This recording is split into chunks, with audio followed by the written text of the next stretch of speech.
Hello, the title of my video today is, Are White Europeans Inherently More Violent Than Other Races? Now, obviously I'm being a little bit provocative with the title of this video, but it's not exactly clickbait. I do have some very relevant commentary I'd like to say about this. Based on the conversations I was having on my last couple of videos about, American History X and who people feel is their people and who they identify with and stuff. I was talking with people who feel like white identitarians or white identity is important to them, and who argue that, humans are naturally tribal and that we should be more tribalistic. I guess I'm oversimplifying here, but basically I've been talking to white identitarians. And there's this theme that does come up subtly a lot when I talk to white conservatives, people on the right, and especially white identitarians. And it tends to be this notion or attitude that, white people, white Europeans are somehow inherently more evolved and basically more evolved and less violent than other races. And, usually they go to Africa and they'll start saying, look at how people act in Africa and how brutal they are, and like we are literally more evolved and stuff like that. And they also, anyone being honest here who is a conservative on there, you'll know what I'm talking about. Like, with the culture war thing started in like 2017, the Proud Boys, they were proudly saying we are Western chauvinists, right? They're kind of having a reaction to the political correctness. So their reaction to the toxicity of the left was to become even more toxic on the right, and they rejected a lot of the anti-white propaganda, while at the same time becoming super arrogant and kind of delusional about white history and whitewashing everything and cherry picking data. And they tend to say things like, well, we're not going to apologize because our ancestors won the game of conquering places, or we're better at warfare than you. They're quite proud of it, right? They're like, we've advanced science and tech and warfare better than more than anyone else, and blah blah blah. And there's an irony and a paradox here, because a lot of white men on the right are Christians as well. So they'll have like this kind of weird paradox where they're endorsing Christ, who definitely was not a violent person or an advocate for any kind of violence, and they have this kind of glorification for Western European history as we're more morally evolved because we have Christianity. But at the same time, the last 2,000 years of white European history have been pretty fucking brutal, right?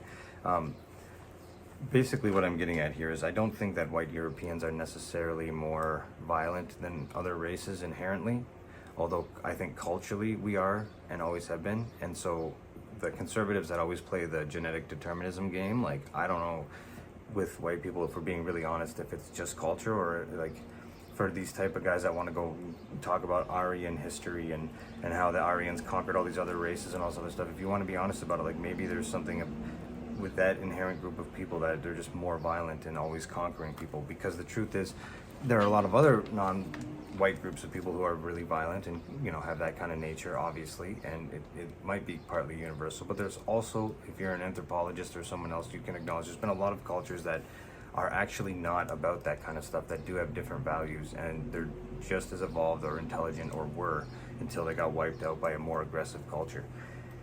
And I think a lot of white people confuse the capacity to use violence against other people with intelligence or superiority of some kind. And there's a paradox I want to point out here for a lot of people. Like, I myself, right, like, just to clarify here, I'm 100% Western European. Long story, but I've done an ancestry test and I know that for sure. And I used to post a lot on Freebird and on my social media about my grandfather, my father's father. He was like a World War II combat veteran, big guy, like 6'3", like fought in the Pacific and everything. And white guys, when they're younger, when they study history, they usually study like, I'm speaking subjectively, but I know a lot of like the other white guys I grew up with, we were all the same. Like, we tended to really be attracted to military stuff, martial history. I was always interested in tanks and war history stuff, or medieval stuff, armor. Whatever period of history I was into, I was always kind of focusing on, a lot.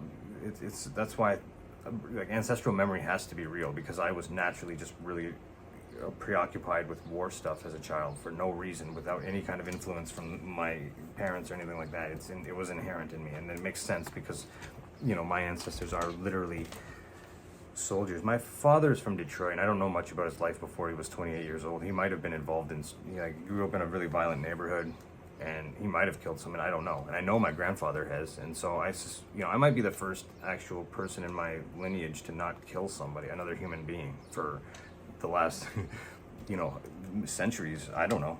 So I've also been raised in a sterilized, safe environment where I had all my needs being properly supplied growing up, and as a result, and that and other factors, I grew up to be a very empathetic person.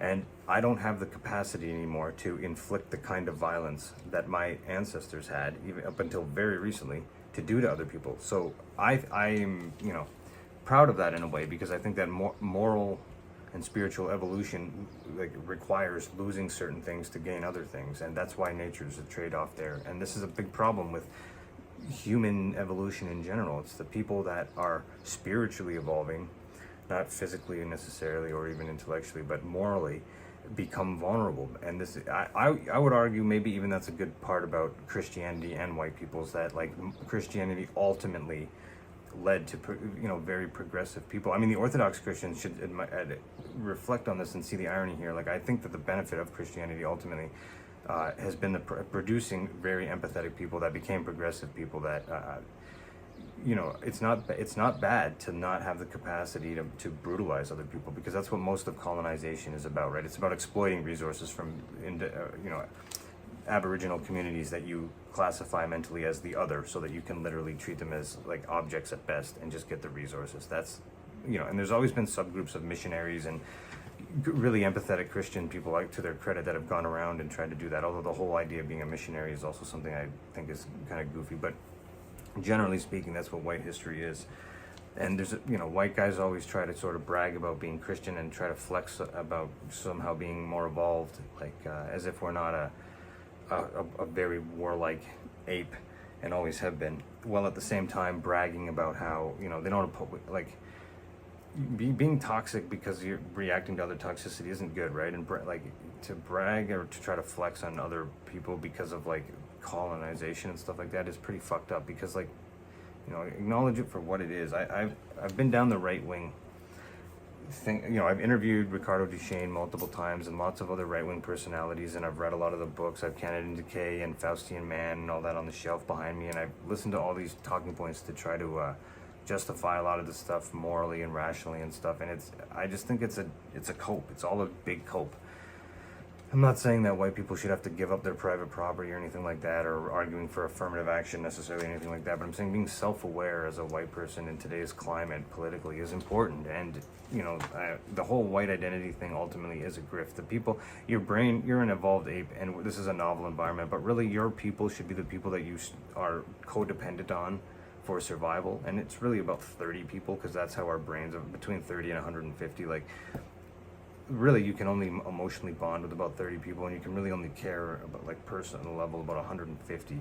And, you know, it maxes out at a certain point, because we're just apes meant to be living in small tribes that were surviving in harsh conditions. And our only ancestors that survived long ago, when we're truly, it's just animals against the elements, were the ones that could act cooperatively and had empathy. All the other ones are long gone. Remember, like, we are the survivors of a long chain of behavior here, right? So I think that framing or thinking that white people in general are less violent than other races is crazy. We are just more sophisticated, and we took it to another level. And I'll keep this video short, but I want to leave on this point. Like, think about the war between Russia and Ukraine. Here's a group of white people, two different nations, but basically it's the same ethnic group of people. At best, they're cousins, but they're as closely related as two groups can be. And they share a religion, which is Orthodox Christianity. And yet, as I'm saying, they are just evolved apes, because the minute there's a territory disputed with an arbitrary line on a map, they fucking turn on each other and are capable of torturing one another to death. And not only that, I've seen conservative guys here in Canada. I knew a guy named Yuri that I was kind of friends with. He was Ukrainian. He got so mad by the whole thing. He was applauding videos of like Russian kids being abused, like which disgusts me. Like if you can applaud like the abuse of children of somebody because you've dehumanized them that much when they're actually literally even not another race but like the same as you, like you're demented, right? So like Russian-Ukraine war demonstrates that like generally for humans, the primal instincts of being an ape come before the actual teachings of religion. Because if those people took Christianity seriously, they wouldn't be like torturing each other's kids to death over a national war about a boundary dispute of a piece of territory, right? They wouldn't. And all the the nuking of civilian cities and the starting of world wars and the development of military technology like nuclear weapons and everything else, it's all always been done by white Europeans, and that white Europeans have colonized the world. We continue to impose, like look at what's going on in the Middle East, right? Like all of that violence is backed by the United States military, right? So just because we've sterilized things and taken violence to another category, and we're not doing it at the primitive level that you might find in like very tribal places around the world in developing countries, that doesn't actually make us more evolved than any of these people. Truly being evolved, like spiritually, morally, consciously, like will make you be a more empathetic, non-violent person, and you're gonna really oppose most of the crap that they're always trying to sell you on. I mean, look at right now what's being done in the Middle East in the name of a religious prophecy that people in the southern United States are supporting when they're not the same religion as either of the two groups that are really at war right now. Like the whole thing is just so much political mindfuckery and manipulation of idiots. It's bonkers. But anyway, hopefully I've given you something to think about, and I'd love to hear your feedback on this video. Thanks guys, I'll see you in the next one.